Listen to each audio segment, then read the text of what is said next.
All right, everybody, welcome to the 341st edition of the Holy Backboard podcast. I am Dustin here in Rip City, and I got my man. Sage here. Just finished dealing with technological problems, which is the worst. But you know what isn't the worst? Talking about this draft class once again. So I'm very excited to be here on this Wednesday afternoon in a very temperate and very comfortable apartment. So I'm ready to talk about this. How are you doing, my man? Oh, I'm doing good. Taking an early lunch here and ready to do. I love these late afternoon podcasts, like perfect timing, relaxing. Just get to dive in. I've been stoked about this for quite some time. Clearly we're on board with keeping that number three overall pick, unless it's for like a massive game changer and you only have to give up one other asset. Like it's not just like three and Ant and Nurk and every other pick under the sun. Like if you're able to do three and Ant and get like Brandon Ingram or Anthony Davis, by all means, Chill. Yeah, go out that's and do great. it. But seeing these Jalen Brown rumors, and I want to touch on this right quick before we get into our big board because I didn't think it warranted an entire episode dedicated to it. It doesn't make a whole lot of sense to me. If you're in the camp of let's try to win with Dame, I think you have to look at three positions to improve upon, and that's the small forward, power forward, and center. You've got Dame as your point guard, and I'll argue until I'm blue in the face, but Shaden Sharp is currently the second best Blazer on the roster after what he showed over those final 10 games. And so, why are you looking to use your only real asset to get a player that is comparable? Yes, he's better than Shaden right now, but you're replicating that same position in a 6'6" Jalen Brown versus a 6'5" Shaden Sharp. Isn't that the same thing we've seen with Damon CJ and then now Damon Anthony? So if the Blazers are going to go ahead and make a trade, it has to be for a position that you can start to build out the roster. You don't want to have duplication. Um, Also, I don't love the idea of trading the best asset we've had since 2007 in the number three pick for a player who is an unrestricted free agent after the next season. A lot can go wrong in the course of 12 months. I don't care if Dame gives you reassurances. I don't care if there's a handshake, wink, wink. We've seen in the past, specifically Carlos Boozer in 2004 with the Cleveland Cavaliers. He was a restricted free agent. He had a handshake deal that says, hey, make me unrestricted. We'll go out and get you a bigger contract. Yeah, you're going to sign with the Cavs. No, what does he do? He bolts for Salt Lake City and signs with the Jazz that same offseason, leaving the Cavaliers and their newly acquired LeBron James high and Mm-hmm. dry. Players are going to do what's best for them. They're not going to say, oh, we made that deal 12 months ago. I'm going to stick to it. I mean, we've seen this time and time again. So I don't think that's very feasible, or I don't think it's very responsible for an organization to give up all of those assets for a player that could bolt at the end of the next season. And then you also have to look, Sage, as much as I love Shaden Sharp, what's the one thing he really needs to work on? His Playmaking. handle Yeah. and his playmaking.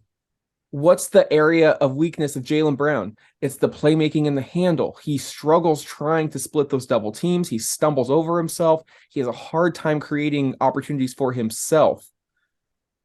If you're going to add a player, it shouldn't have the same weaknesses as one of your cornerstones, right? And So you need to rep out these issues with Shaden. I don't think you exactly. can rep it out with Jalen. He's been in the league too long. I mean, we've seen him try and make to split double teams or try and break somebody down, and his handle just isn't good enough. We It's need not to good enough. we need to we need to rep it out with Shaden. Hopefully, he can get to a place where he can get a go-to move and counters off of it. It's just like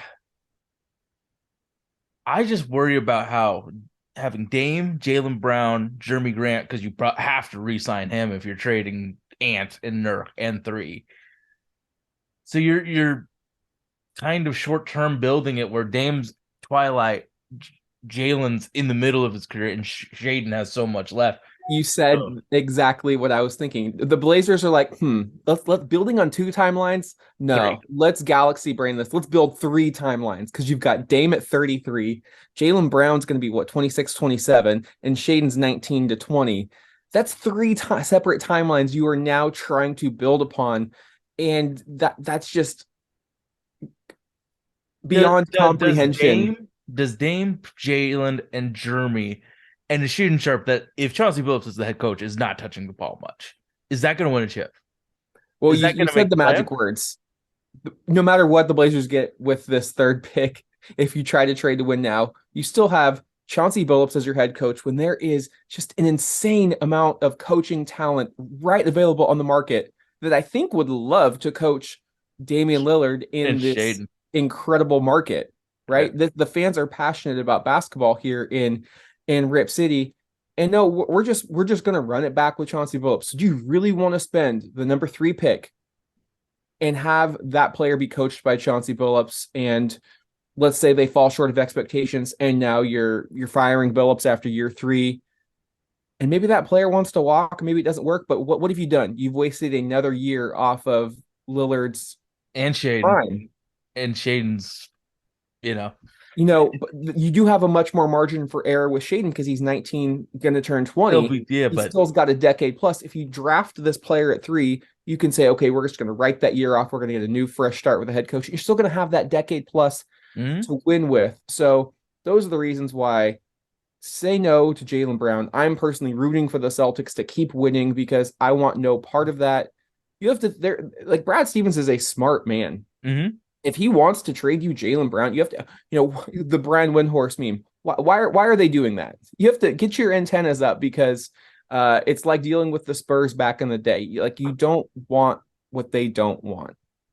Like And it's just so much more money. Like we're so he's because he made second team All NBA, he is he's due for that getting the super max. duper max, and Yeah. then you're gonna still be paying Dame super duper max money, and Jeremy Grant's gonna want a big old bag. Yep.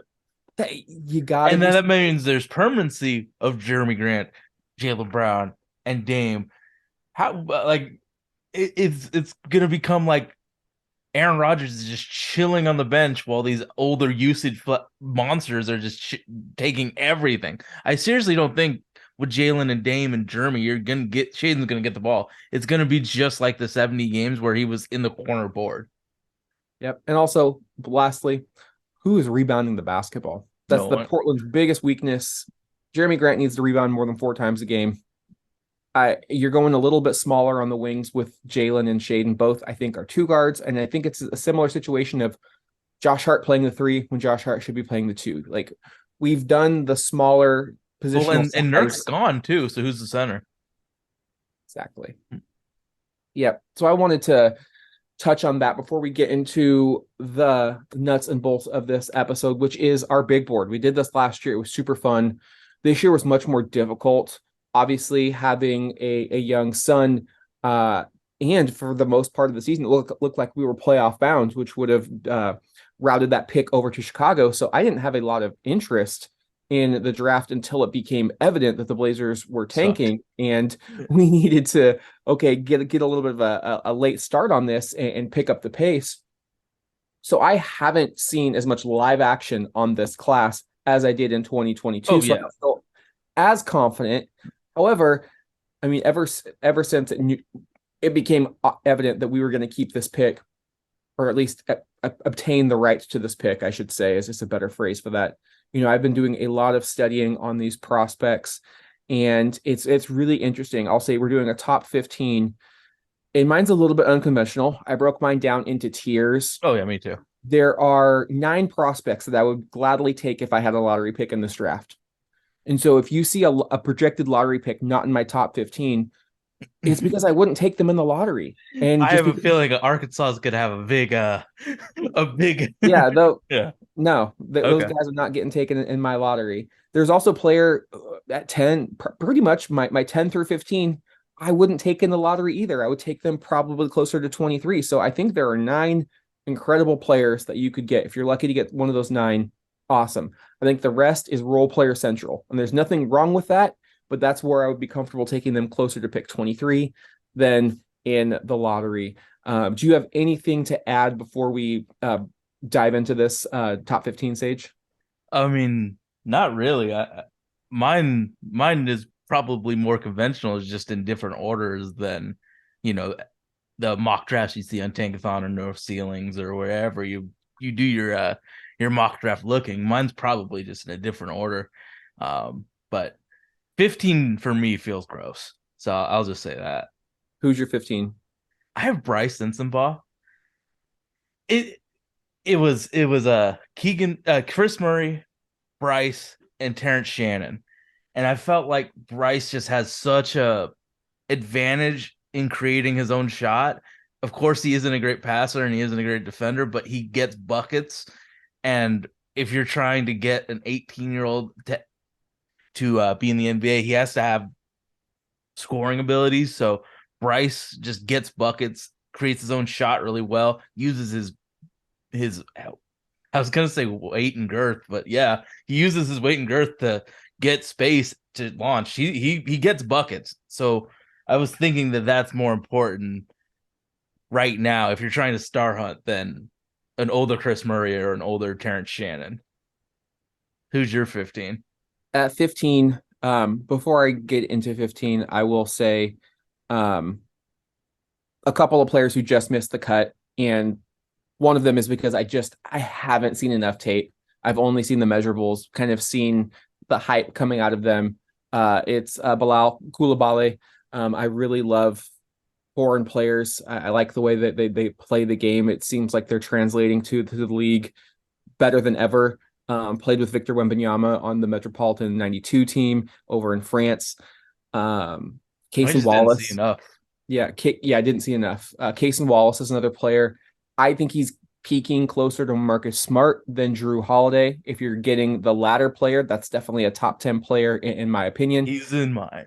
I just don't think Marcus Smart is that valuable of a player in today's NBA. With you have to play him off ball because he doesn't have traditional point guard skills. I don't trust necessarily that he's going to be much more than a defensive stopper. So I think he's more of a Javon Carter type. If I'm being honest, I think he's more of a luxury pick. But I would not take that in the lottery. And then the player that I wanted to put in here, I just couldn't bring myself to do it, and I do have him in my top 20, is UCLA's Jaime Jaquez. Oh, I think you're looking at a small forward version of like Kelly Olynyk, a guy who is going to just play for 10 plus years. He's going to do a little bit of everything. He's crafty. He can shoot. He can dribble. He can rebound. He gets his nose dirty. Like he's going to be like the ultimate, I think, team player. And I think any team who gets him, and I would not be opposed if Portland picked him up at 23. I think he's going to make any team he's on better. He is a flat out winner, and he's going to get dinged for maybe not having a position, not doing this great, not doing that great, being a little bit older. But a player who they said didn't do a lot of things great and was a little bit older, Brandon Roy. And I'm not saying he's Brandon Roy, but those are the exact same knocks that B. Roy had coming out of UW. And sometimes when you do a lot of things good instead of one thing great, it makes your game translate to the next level. So I really wanted to put him in here, but I just couldn't find the room. 15 for me is a pure upside pick. Again, speaking of a foreign-born player, I love Rayan Rupert playing for the New Zealand Breakers. A bit of a ways away, but anytime you're 6'7" with a 7+ wingspan with defensive instincts, especially to guard on ball, if you're able to guard like 1 through 3, that is so valuable. I think if he goes to a program that allows him to develop through the G League, isn't rushing him, you're going to get a Mikal Bridges in Phoenix type of situation where you now have a beautiful defensive stopper who can start to put it all together. Like there's something about, maybe it's because I'm a Blazer fan and I have been since like 1990. Like you just get visions of like Nick Batum, like young, lanky, 18-year-old Frenchman, arms for days, great instincts, great feel for the game. And he put it together. And he was may have not have been an all-star, but he was damn sure worth that late 20s pick. Portland snagged him up in 2008. So that's who I have at 15. I was looking. I have a board 1 through 50, and I was like, I don't see Jaime Jaquez. Okay. He's All good. right. I like him as much as you like Terrence Shannon. No way. I love Terrence Shannon too much. All right. So at 14, I have Jordan Hawkins. I think that he, as a movement shooter, is just so valuable, and smart teams are going to see the value in him with his relocating and shooting skills. Obviously, he's going to need to put on some weight because he always had that like skinny body. So we're going to put him through that weight program, get him looking and moving right, but the relocation, the footwork, the shooting ability, smart teams are going to see that and take him way higher than what I have at 14. Yeah, he's much higher on my I mean, board for full like you're disclosure. watching Max Strus do exactly what Jordan Hawkins is doing. Like smart teams are going to see it and realize like, oh, he's like he has a value and can can produce at a very high level. I'm very curious to see where you have Jordan Hawkins because I think he's like your fourth or fifth guy. 14 for me is another player who just gets it done. Chris Murray from Iowa. I love his role right off of the bat. He's a smart, heady basketball player. He's going to be at worst a net neutral on defense. He's going to space the floor, going to hit shots, not going to take a lot of usage, and you're going to be filling out your bench with your seventh, eighth player, and he can play the three, he can play the four. I mean, you look at the Miami Heat right now; they've littered with players like Chris Murray who just know how to play the game. Like I I think mean, yeah, the Raptors would love him too. there's just something about a player who you know what you're going to get, and that's appealing to me. Like if you know you're going to get someone, like you can't have 15 LeBrons on your team, right? That's just not how, it's not feasible, it's not possible. You need players who know their role and not only accept it, but I think he embraces it. And that's key, because when you get these five-star recruits that come in and maybe they were the man in their college and they just don't have the skills for the NBA, it's hard for them to swallow that ego and say, I'm coming off the bench, I'm only shooting three times a night, like playing 7-8 minutes, like what's going on, versus a player who is just ready to come in and just like, I'll play 15, I'll play five, like it doesn't matter, just I want to play the game and I don't have any ego attached to my name. I think that's valuable. It's valuable for roster building, it's valuable for the locker room. It's hard to keep a harmonious locker room, and even with the best of leaders, you need players who embrace their role. And that's really what I like Chris Murray. I think he's going to be deadly on a team with one or two gravitational players that just, make his life so much easier. He's going to stat pad their assists, and he's going to open that floor. He's going to be a great floor spacer. And I like his ability to rebound the basketball as well. So that's who I have at 14. I have him at 17. So I mean, we're not really that far apart. I just thought the age factor and there's no star potential with him. So in the rankings, it was just like I acknowledge that he's just super fundamentally sound and good. It was just I would like to get a star here, and I think that someone like at 13, Cason Wallace definitely does have more star potential than Chris. And you said it earlier. He is a defensive stopper. And I think that I wouldn't say he's Drew Holiday. I think he's more of Alonzo Ball, but you put a good player, he's a combo guard, he has good guard skills. You put him on a team with a Luka or a generational dribbler and just have him hound the ones, twos, and threes because his wingspan is really great. So it's kind of like we're trying to make Trae Young's life easier. We're trying to make whoever's life easier. We need to get somebody who can defend that superstar player on the opposing side. I find that Cason has the ability and the wingspan, the footwork, and the great hands to do so. So that's why I have him at 13. And I realize that you might not find him as valuable, but you got to stop these Anthony Edwards somehow. And I feel like Cason Wallace can do a good enough job to be a good defender in this league. I'm going to have him at 17, so we're not that far off. No. I wouldn't spend a lottery pick on a specialist, especially when I watched, Jimmy Butler is a great example of a player who you would, bring a Gary Payton in to try and defend, right? Like, GB, can you stop this madman? He's just going crazy. Marcus Smart wasn't able to stop Jimmy Butler. And if my ceiling for Cason Wallace is Marcus Smart, that's where I kind of connect those dots. I'm like, I don't know if prime Cason Wallace is able to stop this Jimmy Butler. Well, I don't think anybody can stop this Jimmy Butler. But exactly, I think it may take like an MJ or a Gary Payton type of like generational defender. But if you're being drafted just upon your one skill, I need that skill just to be more than elite. So we're not far off. I would like to I see. also think his passing and his like mid-range shooting is good enough to be worked on to increase range. And then like if he's Lonzo Ball, I'm cool with that at 13. Like we both Lonzo is agree that also 6'7", I 6'8". So know, yeah, but that's the thing. If Kaysen was taller Casey's and could wingspan play, can make up for it. I think he has like 6'7", 6'8" wingspan. So yeah, if he was taller, I would be more intrigued. But alas, we're not that far apart on Case and Wallace I at don't think any 13. of us outside the Arkansas guys, I don't think we will be that far apart. Um, at 13, I have a Duke Blue Devil, Derek Lively, the second. Ooh. I think you're going to see if he is paired with somebody who knows how to operate the pick and roll, whether that's a Trey Young, a Shea Gilgeous-Alexander, someone of that nature who can really pull the defense away. I mean, if just think the ideal scenario for him is to find his Clippers Chris Paul. He can be Clippers DeAndre Jordan, and he can just run to the rim. And with his wingspan, his athleticism, his flexibility, he is going to catch damn near every lob that you throw his way. And even if you know it's coming, you can't stop it. So I think team fit for him is so important. He's already going to be an incredible weak side shot blocker.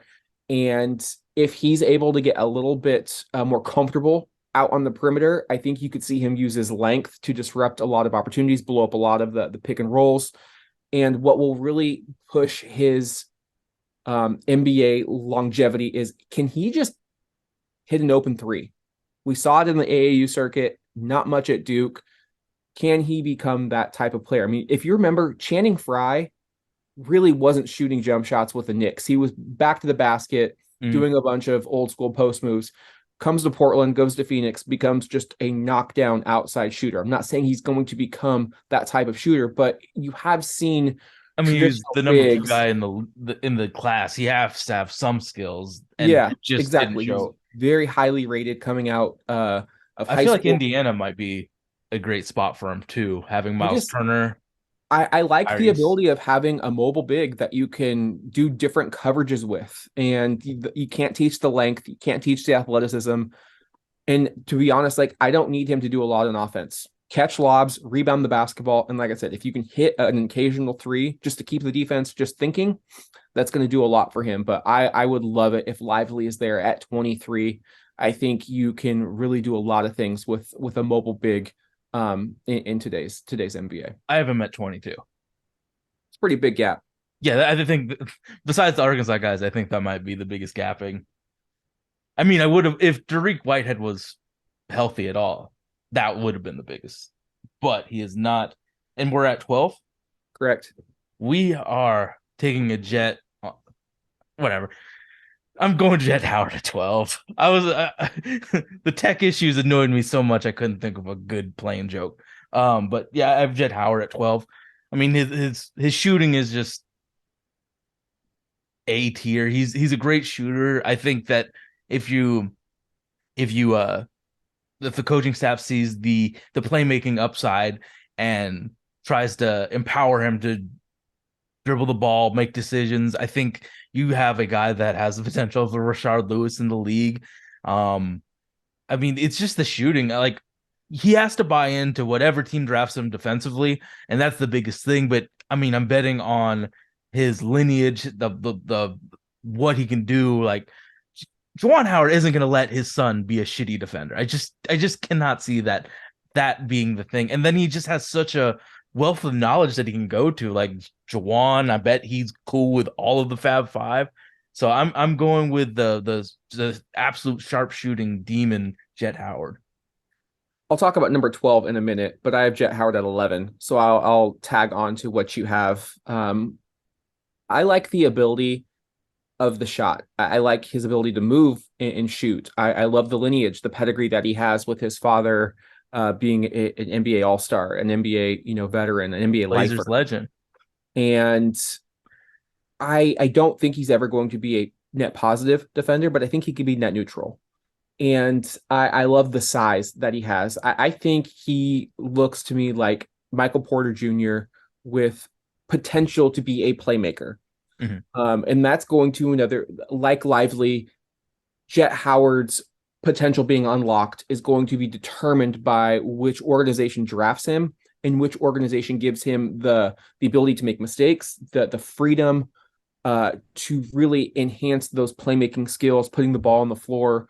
But I mean, if you're looking at the Denver Nuggets and what Michael Porter Jr. is doing for them, that is huge to have just a big time shot maker at that size. He has handle. He can get the ball off. So Not a ball hog, Michael Porter Jr. if a healthy Michael Porter, like no back issues, Michael Porter Jr. is worth that contract. Oh wow, That's absolutely. that's what's scary is the back issues with him. Howard is healthy. Knock on wood. I really like him. That's why I have him at 11. Another player I would be absolutely just thrilled if Portland is able to pick up at 23. So I had him at 11. I'll go back to number Do you think 12. he's a good fit in Portland with the play? Like, if we're trying to unlock Jet Howard, I feel like Damian Lillard, Shaden Sharp, Jeremy Grant might be, and Yusuf Nurkic, if we're not making any trades, is a Well, I think bad place for him. Nurk's gone. I think I don't, not, I'm trying to say like, I would 95% sure Yusuf Nurkic is gone this summer. They will find a way to move him. Or if he comes back, it's on a significantly smaller role. But I there's think still a lot of ball dominant dudes on this I team. think you can't worry about it. Like Dame's 33. He's going to be, he's sunsetting. He's starting to sunset his career in Portland. You're drafting Jet Howard for when he's 25, 26 years old, not what he can do right now at 19. And so I do think there's an opportunity for him, especially with the new G League affiliate playing in North Portland. He can get some run there, get some summer league run.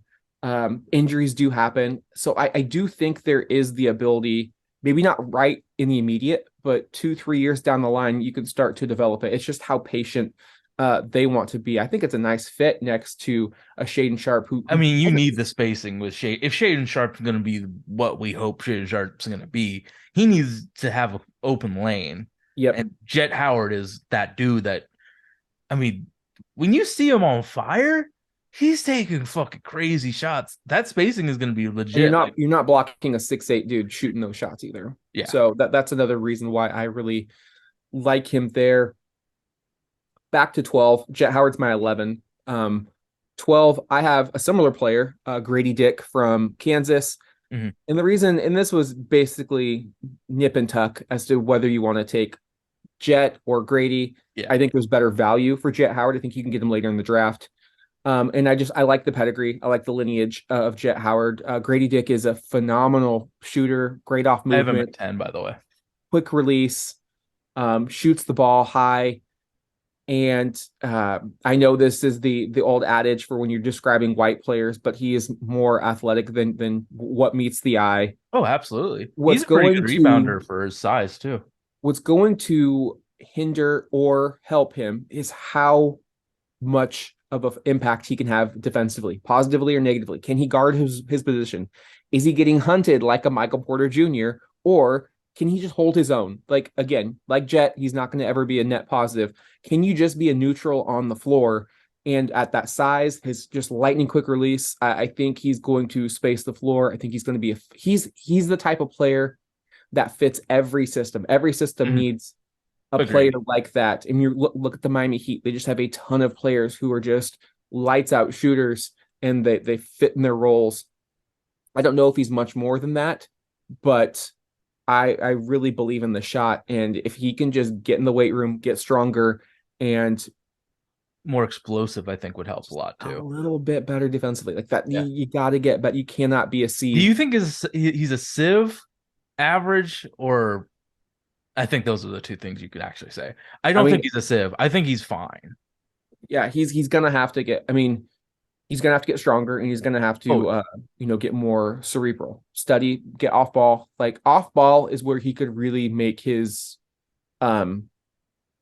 I think not reputation, but he can have a decent reputation. If you're off ball, okay, you can maybe play in the passing lanes, get out in the open court.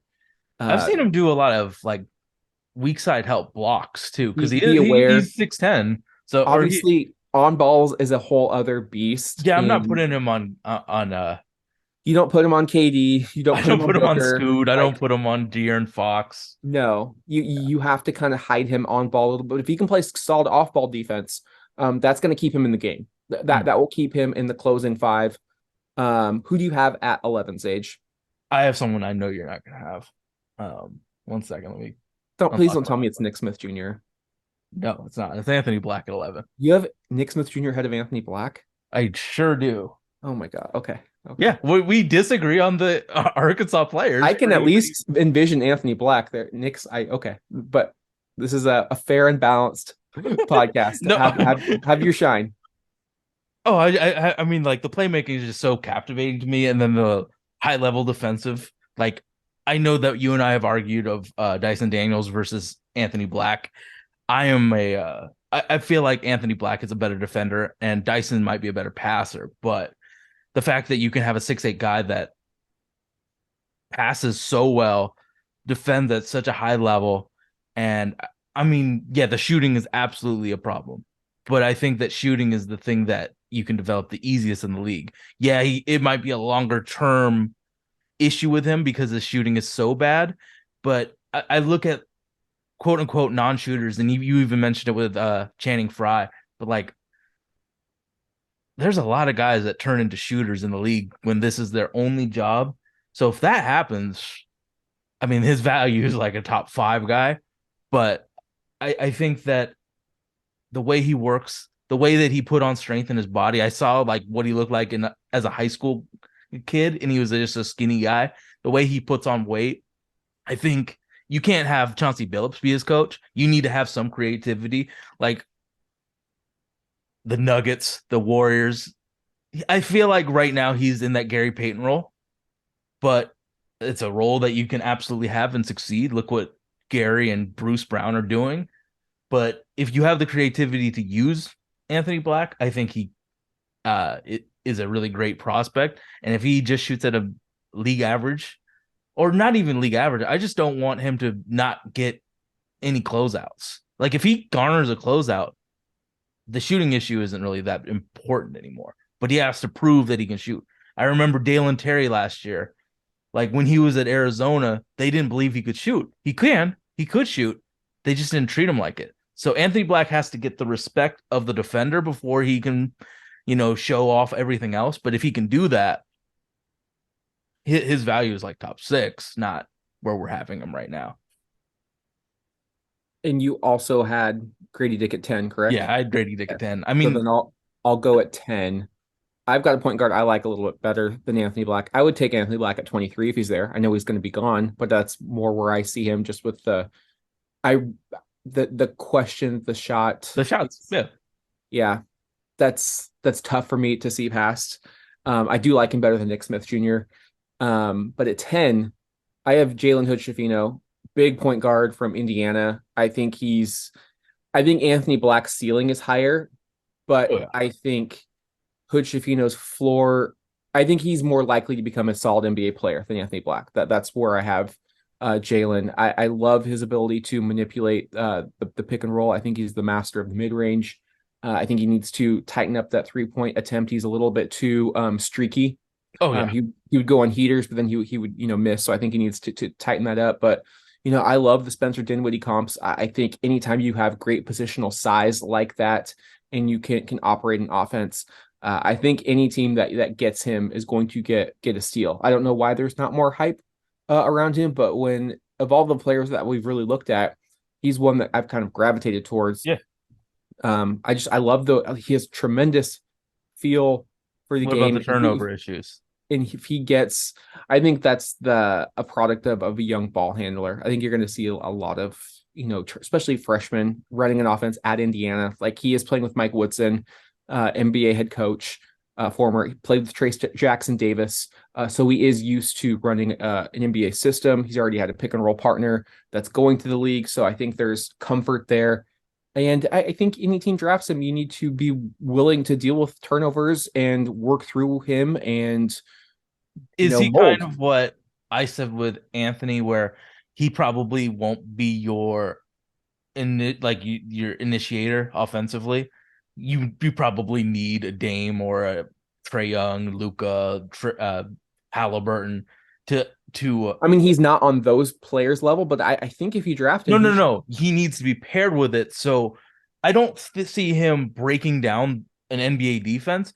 What I do see him doing is once the defense is thinking and reacting, he does the right play and gets the assist. I don't think he's the person that creates the defensive reaction. I think he takes advantage of the defense, like Lonzo Ball. Lonzo yeah, Ball that's isn't fair. breaking down the defense. Yeah, and I think if you paired him with Shaden Sharp, and if we're projecting Shaden to be what he is, he's going to be the one getting by the defense.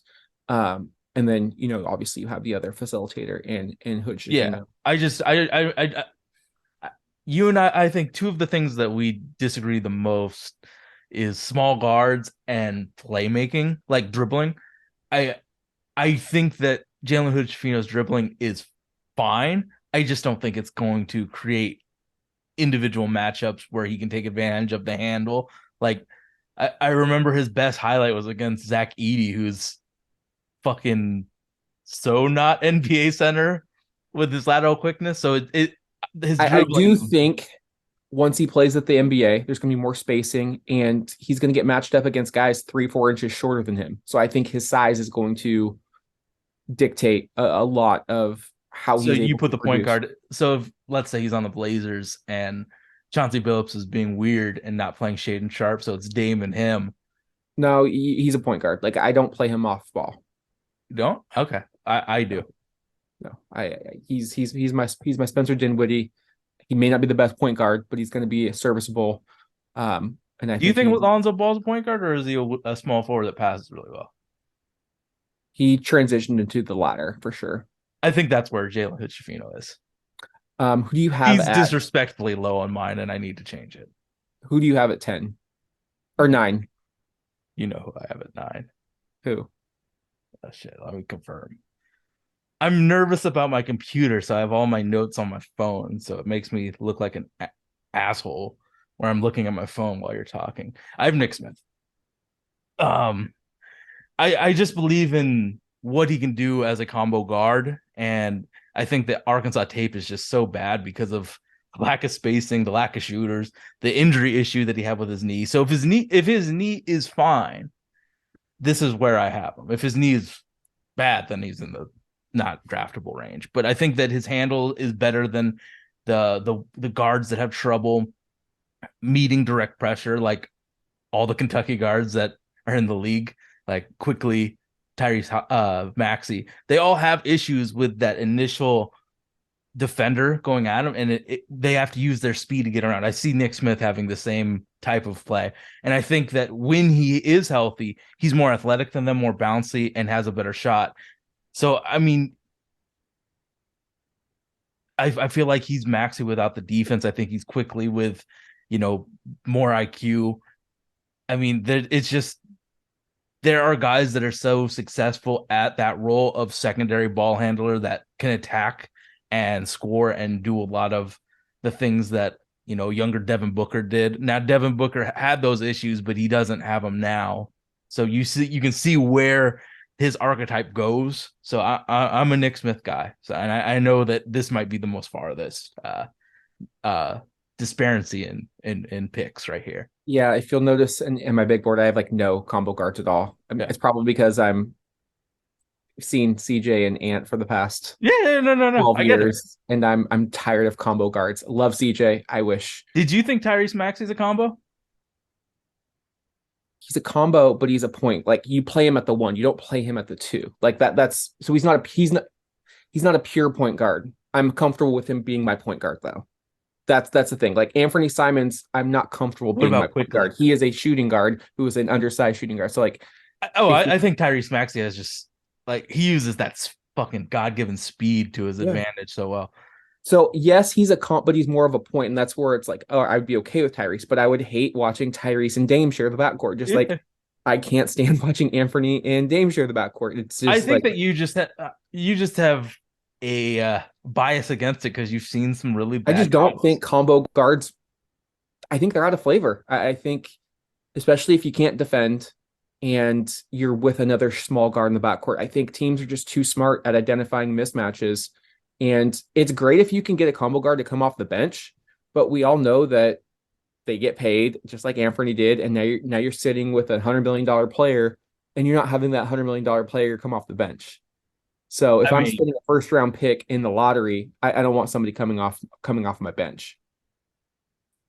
I think Nick Smith is worthy of it, but I think I'm more willing to risk. I'm more willing to take that chance on a combo guard than you are. Yeah, I Yeah. think I've So had. who's your nine? I know that I think that the biggest jumps Nick Smith for me, and then I think that you, Jalen Hood-Schifino. I feel bad about where I have him. I'm kind of actually embarrassed about where I have him. In So my that was my 30s. tier 5. I'm now into tier 4. So there are 9 players that I would be comfortable taking in the lottery in this draft. Number 9 for me is Asar Thompson from Damn. from Overtime Elite. Um, Really good connective piece. I think his shot's further along than his twin brother Amen. He's not quite the athletic freak or the playmaker of his twin brother, but he is the better defender. I think if all goes right, you're getting like an Andre Iguodala type of. Don't go too heavy because he's actually shockingly high for me. Um, yeah, I think he's a nice prospect. I really am terrified to see how he and his brother translate to the NBA. I am so upset that they chose the OTE route because what competition is. I have no idea. Like it's really hard, and that's why these two twins are the hardest prospects I've had to evaluate because I have Ever. no Yeah. clue. Yeah. Is it the same as Giannis dominating a bunch of 13-year-olds in Greece, or is it somebody like uh, a Thomas Robinson dominating collegiate basketball, but then being a complete bust at the next level because the skills didn't translate? It's so hard. And the reason this big board, aside from the top 2, like 3 through 9, were agonizing to rank because everything about this class is unconventional. It's just a bunch of freak athletes who really they do things that your eye says, "What am I seeing?" That shouldn't work, but that's where basketball's going. You're getting these freaks like a Wembanyama who's 7'5", but moves like Durant. You're getting it's even crazy because Scoot Henderson projects to be like a Derrick Rose, and Derrick Rose was considered a quote unquote freak back in Yeah. '08 when he came out, and now that's the norm. So we're already at that level where those type of athletes at the point guard position are just like ho hum. We see them all the time, but now you're getting like Amen Thompson, 6'7", but has freakish athleticism and is a dynamic playmaker. Cam Whitmore is like a 6'6", 6'7" tank with just rocket fuel. There's just Jarris Walker's built like a goddamn defensive end. Like there's just so many things that are unconventional about this class and really it flips your evaluation on its head because typically I wouldn't have prospects like this that high, but when this class is littered with freakish athletes who defy what is the norm, you have to kind of take a back seat and say, okay, maybe this could work. Maybe this is how the league is Bigger, progressing. faster, stronger, man. Like this is how it's going to be. I think that the Thompson twins are And there's super boomer bust. Like this is probably the biggest boomer bust draft class that I can remember. Like I wouldn't be outside of surprised the top 2. Yeah. if Asar is an all-star. I wouldn't be surprised if he's out of the league after his first contract. If I'm being like, there's that much of a gap, and you're gonna have to find something that somebody doesn't see to make you feel comfortable. Say, no, this guy is the all-star. Like we're drafting him. We saw something that you didn't. So scouts are going to get paid or possibly pink slipped Yeah. by this draft. Absolutely. That's just By the these fact of twins. reality. If you're in the, I guess, 8 to 4 range, these twins could either make you a genius or you're out of here. So we're at 8. Did you have Nick Smith at 9? Yeah. Yeah, you were at 8. Cam Whitmore. And he is at the top of tier 3 for me. Obviously, the athleticism is captivating. I feel like the school that he went to with Jay Wright gone really leaves a lot of questions to be answered with him.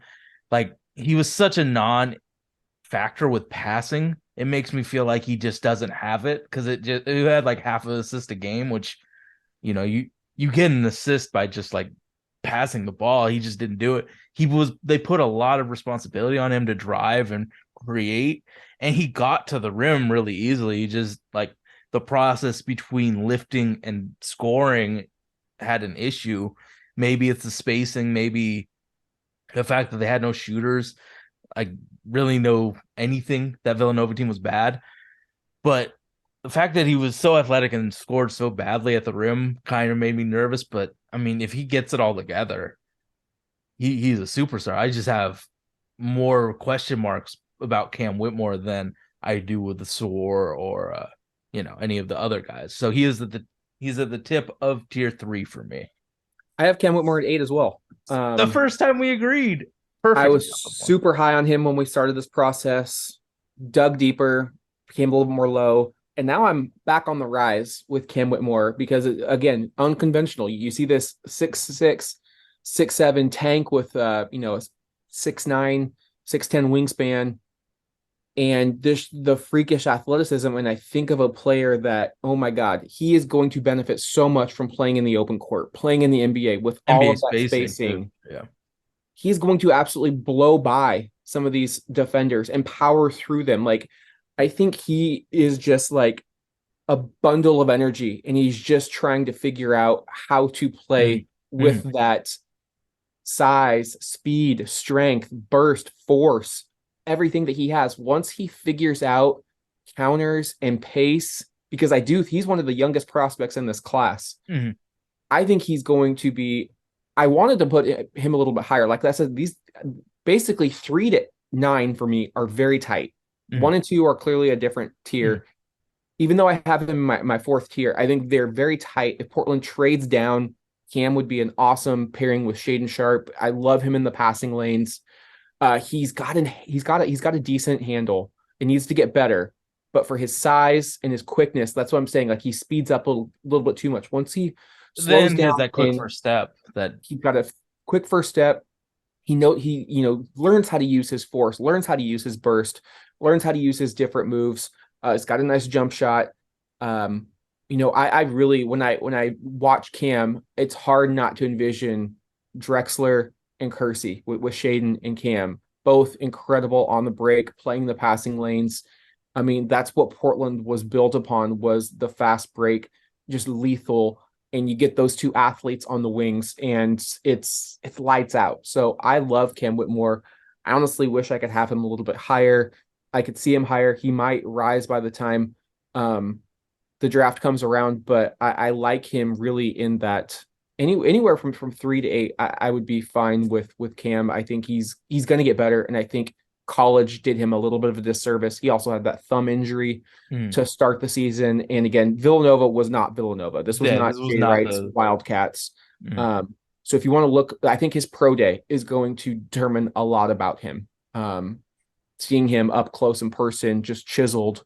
I think you could look back, if he's taken in the back half of the lottery 5 years from now, it could be one of those, why didn't he go higher situations. Who do you have at 7? It's kind of crazy that we have him at the same spot, but I'm talking about his negatives, you're talking about his positives. I mean, there's things that he does that nobody else in this class can do. And I don't think he's ever going to be a number 1 option. But if you go into the right, put him alongside Shaedon Sharpe, and I think he shines. Put him in a position where he doesn't have to have the ball in his hands and create 100% of the time. I think of Jerome Kersey. I think Jerome Kersey was super duper role player, but was the heart and soul of that team. And you get him on the break, and those dunks are worth more than 2 points. Like, Jerome didn't need to play make. You don't need everybody to play make. I just think.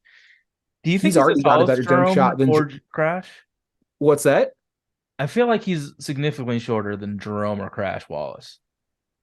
Crash, maybe. Jerome was 6'7". He's 6'7". I that's one of the things I just don't like. When I watched him, he did not look 6'7". So I'm going by he's 6'6" without shoes, so he's 6'7". Really? Because I thought he was like 6'4". They just did the official combine. Okay. He was measured. All right. So we skip up a tier for me. At 7, I have Brandon Miller. I think that he has a lot of what you're looking for in a wing where he's just a nutty shooter. I mean that's where he's gonna make his money is he's a nutty shooter. And normally I fall in love with that, but I think that people assume that he has like this amazing amount of athleticism, and I think that that's not particularly correct. And I his defense is okay, but if you put him in screen navigations, he's awful.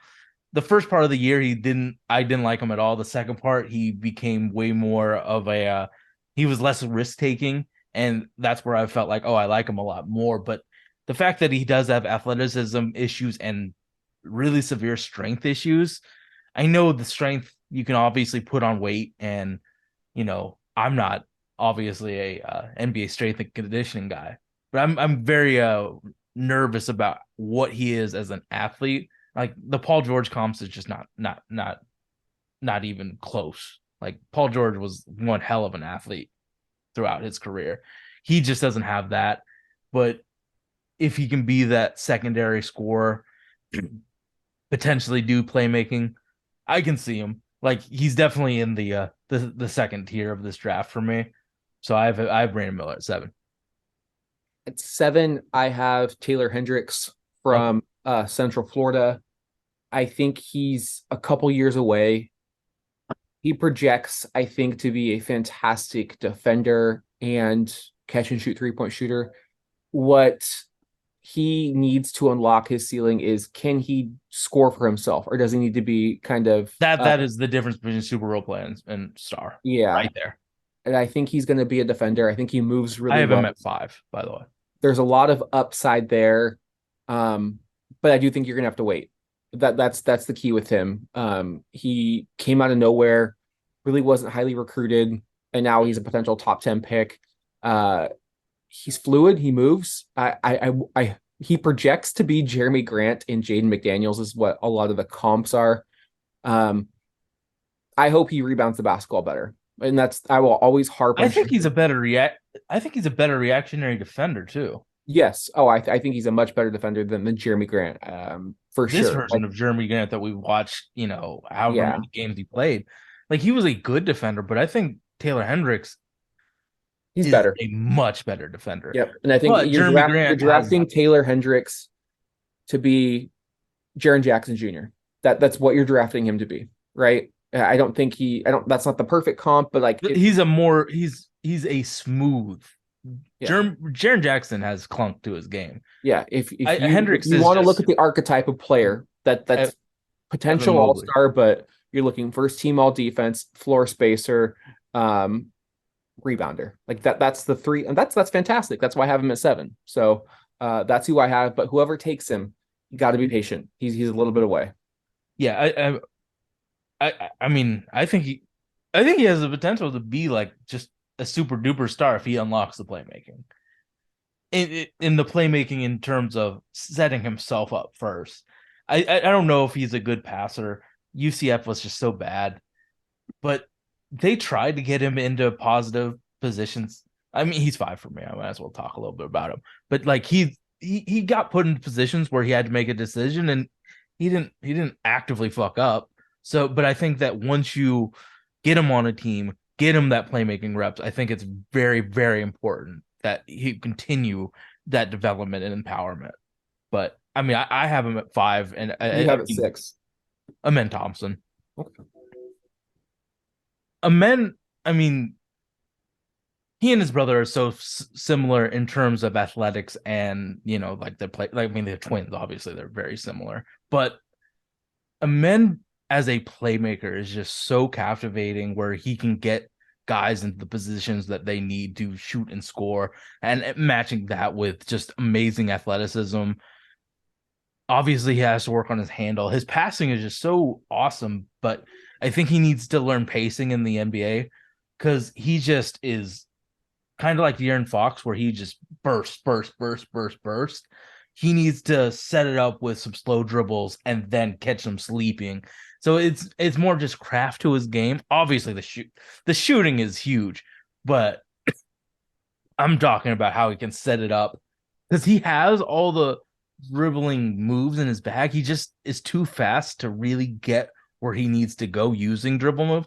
So he needs to learn, like he needs to have somebody in his corner to help him, like learn how to be a real point guard. But when he learns that, and hopefully he can develop a real shot, he could be a superstar. He could be a super duper star. But right Yeah, now the shooting is just so negative. I don't say this lightly, but if he fixes the shooting, he could be the best player from this draft class, Wembanyama included. Yeah. Like that, there's things you can't teach that he has, just like there's things that Wembanyama has that you can't teach. You think he's 100? He's Shaden Sharp level athlete. I think both of them are. I think he's a great athlete. I don't see this generational athlete that everyone keeps saying that this guy's the best athlete they've ever like evaluated or seen on.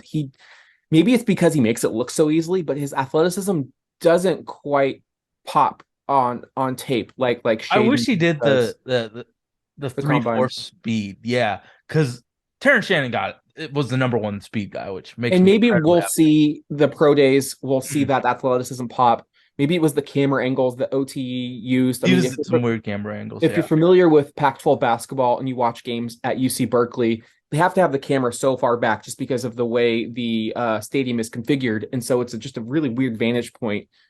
I saw so much of that when watching OTE film. There's no a lot of close-ups or sideline cams. It's really far away. So maybe it's something that I'm not seeing. I don't think he's a fantastic athlete. I'm just not seeing this generational athlete. And maybe that's the case. Maybe I'm just maybe it's the reason I have glasses. well, we both do. But I think that I think that he like I see the speed for sure, and I see the jumping ability for sure. Like it might not be the most functional for basketball because he's just remember Jaden Ivey just tried to use his speed without using any of like he's Randy Johnson. He has a fucking amazing fastball. He needs to learn a pitch that he needs that changeup. Jamie Moyer changeup, baby. Exactly. Like you got to be able to go from 60 to 100. Yeah, because he's throwing 105. He just needs a slider or a changeup or something in his game. So I think that is more fixable than you have to learn all of this stuff. I think he has a natural ability to see and predict what's happening so he can make the right play. Like what we're talking about is just like, you need to slow this down. You need to be a little bit more careful with the ball. But I mean, it's all about it's the shooting. He's an awful shooter right now. If we can get him he deserves a closeout level of shooting. League average is a very lofty thing for him, but if he can we need to close out on him. He'll hit some threes. That's where we lock superstar. At 6, I've got my favorite prospect in this draft. Are you Jordan Hawkins? And if Portland didn't have Shaden Sharp, I would be advocating trading down and getting Jordan Hawkins. Absolutely. The best movement shooter I have scouted. I swear to God, this kid is going to be lights out.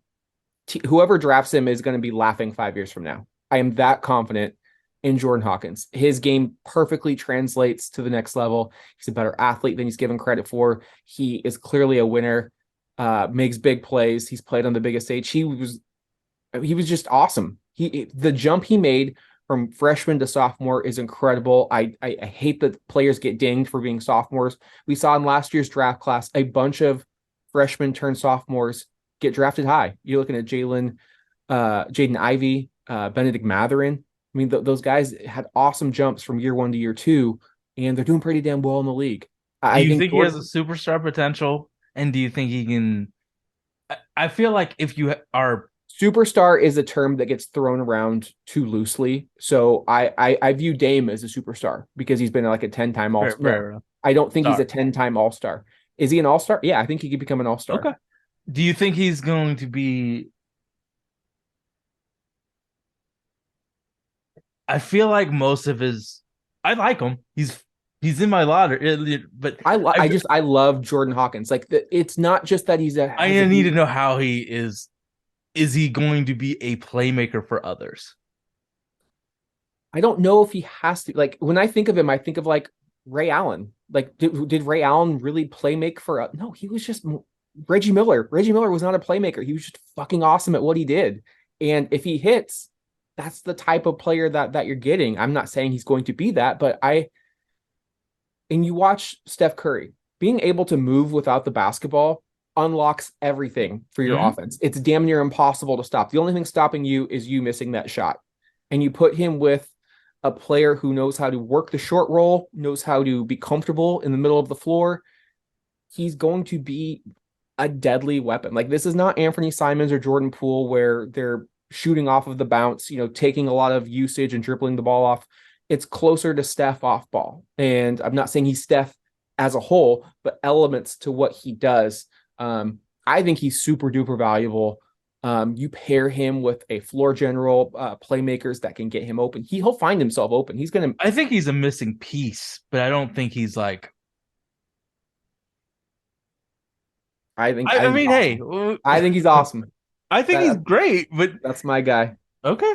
No, And a bonus in a class of so much uncertainty, I think he is certain, and so I give him credit for that. So, who I do have you have? Taylor. Do we need Taylor Hendricks at 5? I mean, he's just. I think his anticipatory skills is just so valuable in this NBA. I mean, he's not a chess master defensively like Jarris, but once he sees that it happens, he's so quick to playing defense and making a play. I think he's a humongous defensive playmaker. That's why I comped him to Evan Mobley. I think both of them just have the fluidity in their game to be special defensively. And then the fact that he can hit threes, obviously the dribbling is going to unlock him to superstardom. So hopefully we can get somebody that like help Paul George or something.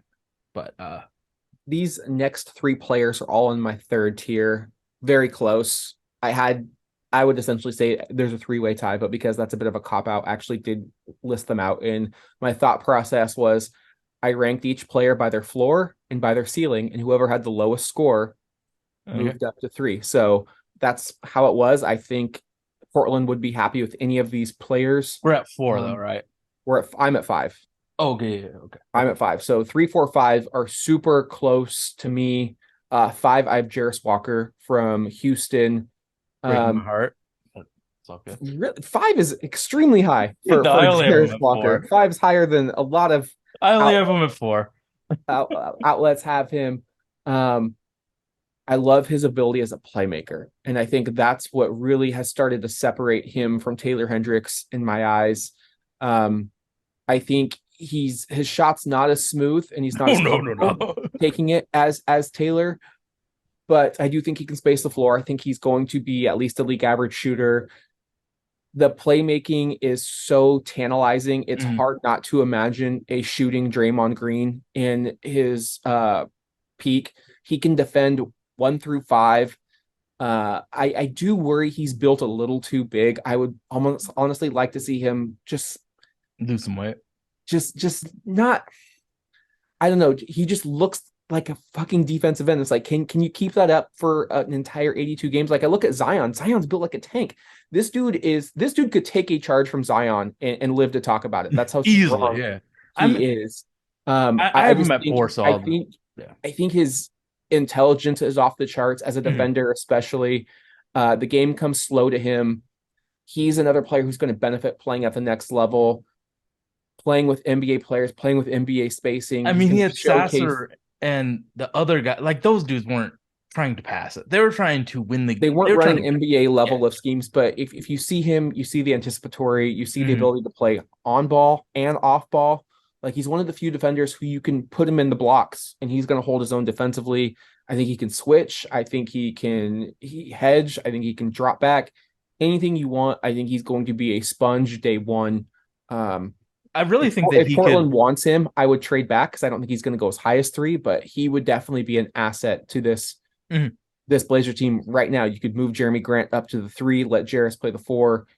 He's going to rebound the ball. He's just going to do everything that you want. He's going to set some amazing screens for Damian. Yeah, he's going to be the ultimate teammate. So if you could pair him with Shaden down the line, couldn't you imagine him just doing some big brother screens on opposing guards that don't get told screen left? Charles Oakley, baby. Yeah. But skilled as fuck. Like, I mean, I have him at 4, so I'll just talk. Like, the way he anticipates things defensively is very Draymond-esque. Like he's just in the place to shut down an entire half of the court if he's on that side. Like he knows what the opposing team is trying to do to his side and how he can be in the place to make the contest. I think that he's obviously not the athlete that Taylor Hendricks is because he's so much heavier, but I think that he is athletic enough to get off the ground and make as many. The only thing that I think Taylor Hendricks is better than him is weak side shot blocking as a defender. I think Jarris is just that much better at everything else. I mean, the passing is awesome. I believe in the shot too. Like he took and made, he was a confident shooter at that end of the year where he was just catching, shooting, and hitting at a very high, like 40% clip. I believe in everything he can do. I think the thing that would ruin him in the sense that he can be ruined is if a team isn't as creative to get him in the short roll to use his passing. Because I think like if he sets a bonus crushing screen for Dame and he gives him the ball, he can either score or he can give it to the guy in the corner or anywhere in the court where he can use his God-given passing. If Chauncey Billups limits his decision making to only dunking, I think that that's where he isn't as valuable as he could be. But I mean, if you watch what he did at Houston, I mean, they were the number one team in the nation. And I think Marcus Sasser's injury is the reason why they weren't as good as they could have been. But I mean, I'm just in love with him. He's my number 4 guy. Easy. Number 4, I have Amen Thompson from Overtime Elite. Mm-hmm. I really don't know where to place him. He could be number 2. He could be out of the lottery. Like I think whoever takes him, the front office has to have some stability. They have to have the job security from ownership to say, we want to take this risk. We are very aware that it could blow up. We're also very aware that he could become the next great thing. And we just unlocked everything with our franchise. You have to have the security to take a massive risk. And this is maybe the riskiest pick in the entire draft because of how high he's going to go.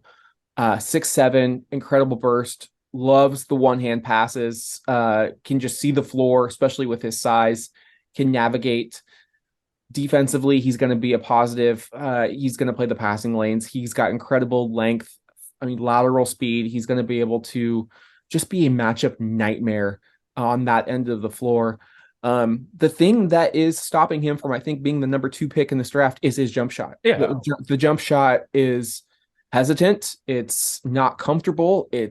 The mechanics are all messed up. And when he misses, it's not front to back. It's side to side and over. You know what we're talking about here, right? Yeah, it's a question mark, a major question mark, and a legitimate reason to not pick him. But if you're Portland and you want to move on from Dame, because I don't think he makes sense with Dame no. roster. You can't have him with Dame.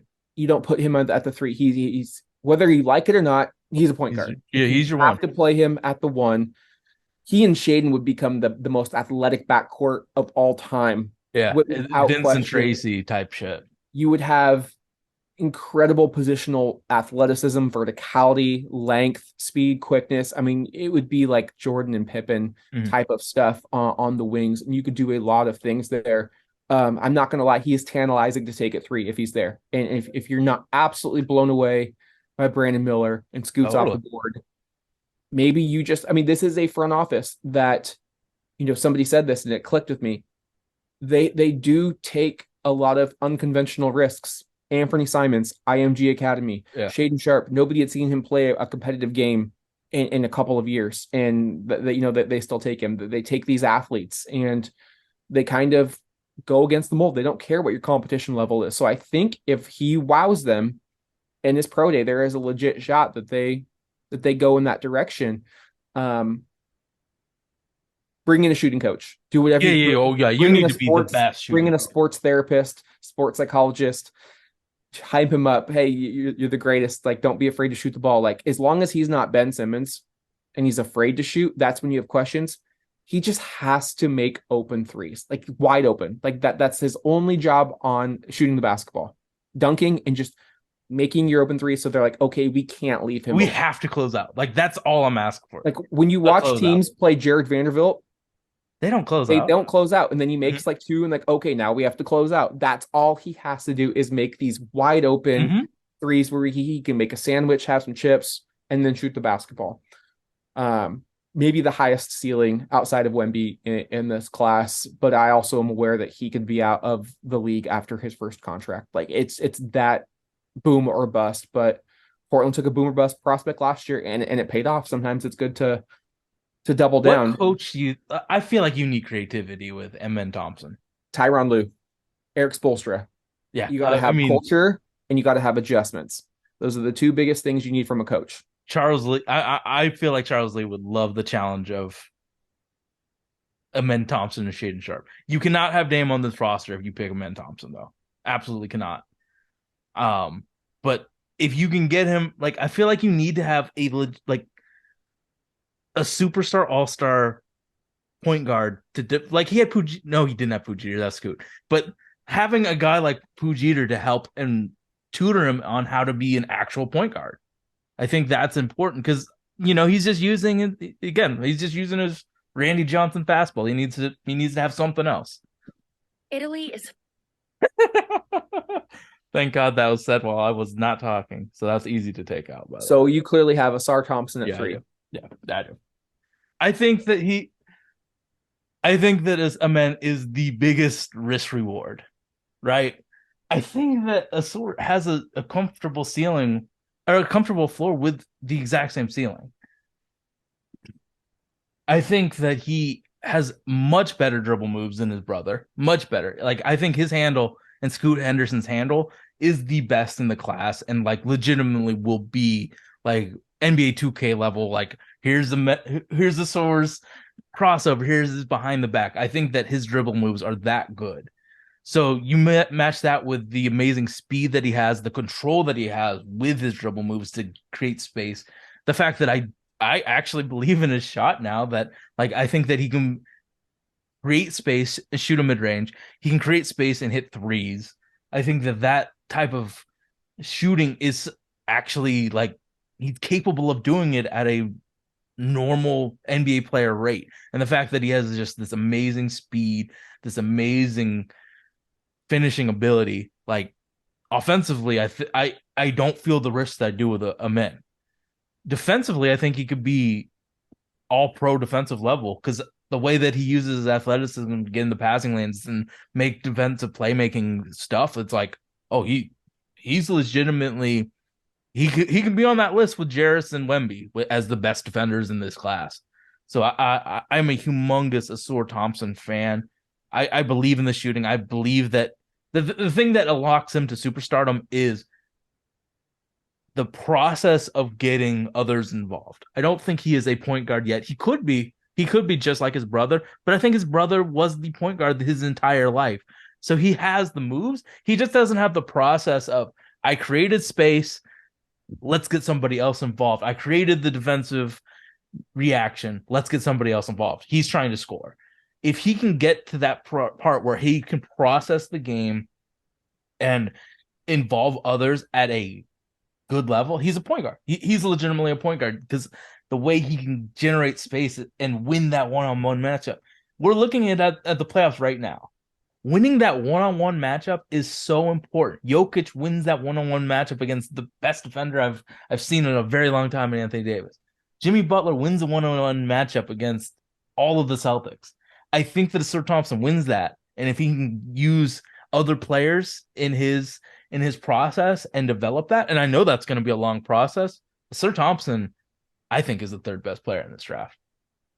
Number three for me is Brandon Miller. Fair enough. Again, I like the floor. He doesn't have the ceiling of the other two that I talked about. The keys for and the reason I have him third is because of the shooting. I think you could put him alongside Shaden Sharp right now, and you have an extremely nice foundation. He doesn't need the ball in his hands. He shoots well off of movement. He has great size. He has nice fluidity. He wasn't finishing early on in the season, but then towards the end of the year, he started to figure out how to finish. And we kind of saw that with Shaden Sharp as well. He was kind of just like, I'm just going to try and use my athleticism and go over people, or just, he just didn't know what to do. And then he was finishing over Rudy Gobert to close out games. So like, players can get better. They can process. I like his ability to dribble and play make. He showed a lot of that at Alabama. And I also think there's a mid-range that he is going to get unlocked. Nate Oates, for the first part of the year, it sucked. It was really Nate bad. Oates coaches basically just a 5-out offense. Like he wants nothing but threes, and like the mid-range is completely, nixed from their game plan. But I think he's closer to Chris Middleton than he is Paul George, but Chris Middleton was a fantastic Robin to Giannis's Batman. So Chris Middleton is a fabulous player. And I would say, I'm not too worried about his athleticism. I'm not worried about the strength. Kevin Durant couldn't bench 185 one time coming out of Texas, and he's done just fine for himself in the league. Where he's going to be able, there's two things. Where he's going to be able to get his shot off is creating space. CJ McCollum, not the best athlete, undersized, impeccable at creating space. Watch Jason Tatum. I just saw him in game 4 against the Miami Heat. Dipped his shoulder in just a little bit, got that space, put the shot up. There's two things that concern me about Brandon Miller. The first is the release of the shot. And when you're talking about taking Dame, Paul George type of step backs, he has a little bit of a dip. Is that going to is the accuracy going to decrease? Is it going to make it easier for defenders to block that shot? Especially if you're pulling up and you got a defender in your face and you're bringing it up a little bit, that may be something that needs to be tweaked. If that's not able to be tweaked, that really limits that puts almost bust. He needs to speed up his shot for sure. And just the whole process, I think takes a little bit. I'm not worried about him in space. I'm not worried about him off of movement. It's really off of the handle, off of the dribble, any area of the court. That is a little. I would need to see more of that. And the second thing, is he cleared legally? Right? Oh, yeah. He brought the gun to his teammate that was used in a murder. Right? He hasn't been charged, but we've all seen things come out later. Is there a testimony that's going to surface? You're looking at a NBA that doesn't want that. Ja Morant is going to get hit with a gnarly suspension because he keeps flashing, guns on social media, and he's not breaking any laws, but the NBA does not want to be a part of that gun culture. And you're also looking at a franchise that take a fan base, I should say, Trailblazers are very sensitive, very seriously. Like, we want our guys to be good guys on and off the court, and we're not just going to let things slide. So is he cleared? Do your due diligence. That's all I can say, because right now legally he's fine.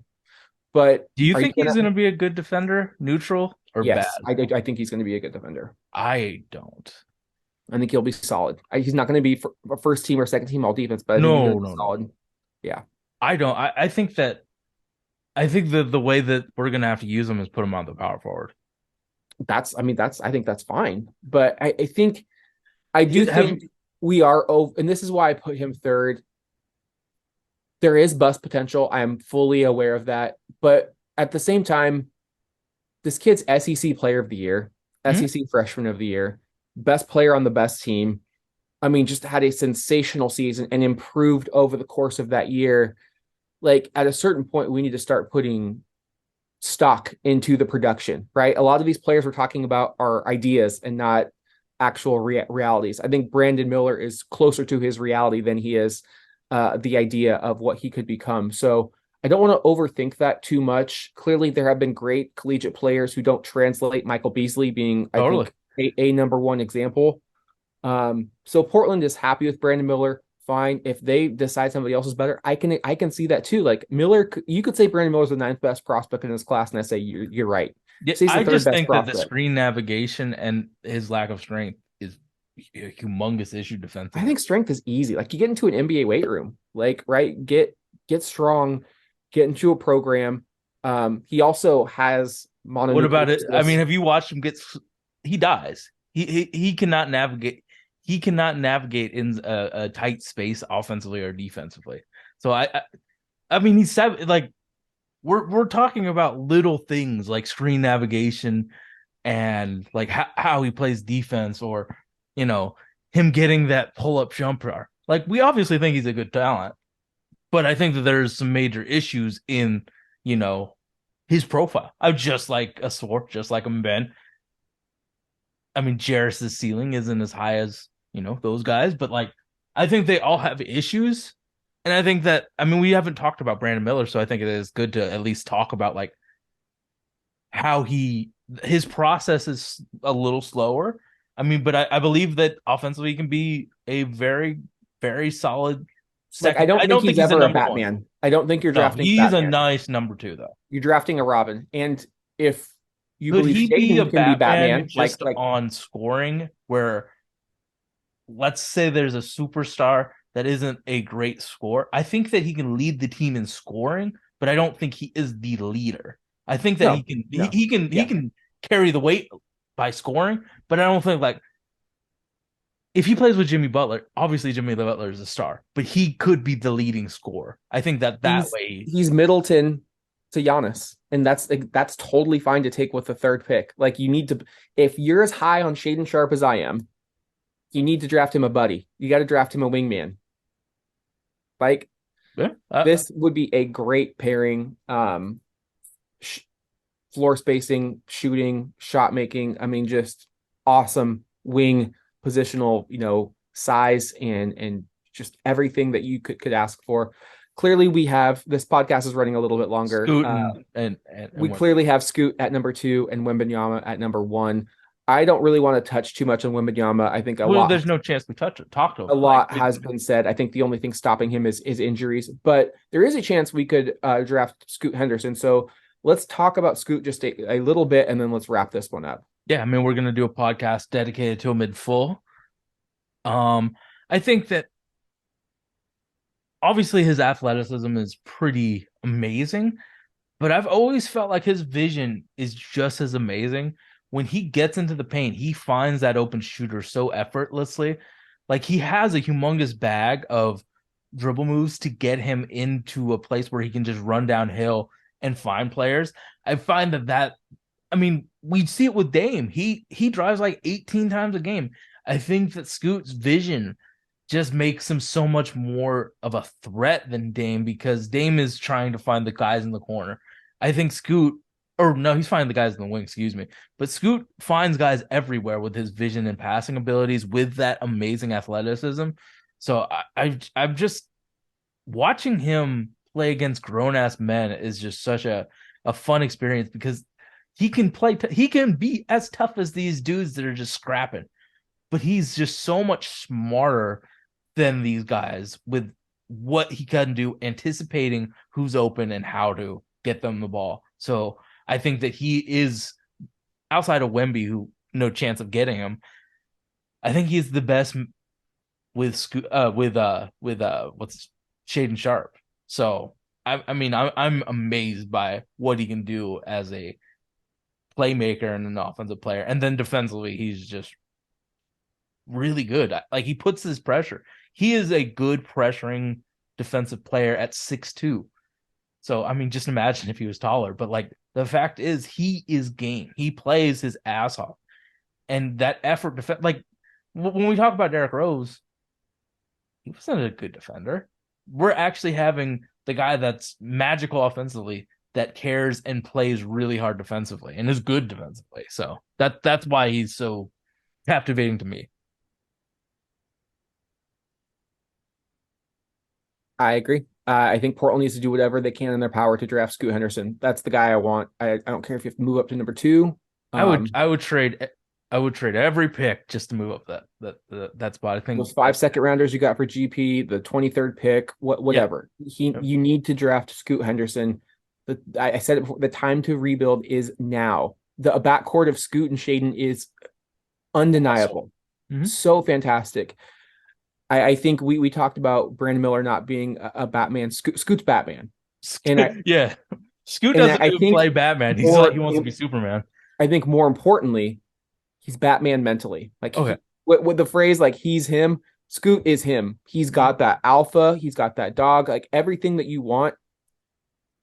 Scoot is built for this. He's been playing He's a professionally competitor, too. in the States since 17. Yeah, he needs to improve on his 3-point shot, but he's not taking collegiate threes. People bringing up these comparisons. He's shooting NBA threes right now. Like he'll get better. He's already I think he's already a respectable shooter. He's like, gonna get a closeout every time, right? Every time. And he's going to lead the franchise. I think I really hope Mike Schmitz and Joe Cronin figure this one out because they are so close to building something so special. Don't screw it up. I mean, I would trade I would trade third, Anthony, the Knicks pick, the 5 seconds, anything I can to get Scoot Henderson because I think that he is that good of a prospect. So I mean, getting Scoot is probably the most important thing. So, all right, this has been a surprisingly long podcast. Thank you so much for listening. A lot of Holy Backboard content will be out because there's not that many Fridays before the draft. So thank you so much for listening. We appreciate everybody. If you have questions, please send it to us. IG, Twitter, anywhere where we're around, please ask us the questions. We're trying to do mailbags. But thank you so much for listening, and we appreciate you. Bruce, it is lunchtime for your boy.